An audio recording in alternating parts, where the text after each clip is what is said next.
হযরত নূহ আলাইহিস সালাম দুনিয়াতে 1000 বছর বেঁচে ছিলেন। তিনি যেই ঘরটিতে থাকতেন সেই ঘরটা এতটাই ছোট ছিল যে যখন তিনি ঘুমাতেন তার অর্ধেক শরীর থাকতো ঘরের ভিতরে আর অর্ধেক শরীর থাকতো ঘরের বাহিরে। যখন মালাকুল মাউত ফেরেশতা হযরত নূহ আলাইহিস সালামের জান কবজ করতে আসলেন, তখন তিনি জিজ্ঞেস করলেন, হে আল্লাহর নবী নূহ, আপনি সারা জীবন এই ভাঙ্গাচোরা করে ঘরে কাটিয়ে দিলেন, আপনি চাইলেই তো এক বিশাল বড় সড়ো ঘর তৈরি করে থাকতে পারতেন, কেন তা আপনি করেননি?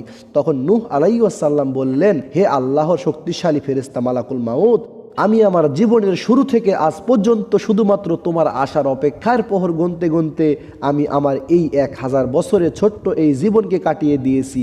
তখন মালাকুল মাউত বলল, হুজুর, এমন একটা জামানা আসবে, সেই জামানার মানুষেরা 100 বছরের কম সময় হাতে পাবে, কিন্তু তারা বিশাল পাহাড়ের মতো বড় বড় বাড়ি নির্মাণ করবে। তখন নূহ আলাইহিস সালাম বললেন, আহারে, আমি যদি এই জামানায় থাকতাম তাহলে আমি আমার কপাল সেজদা থেকে কখনো উঠাতাম না।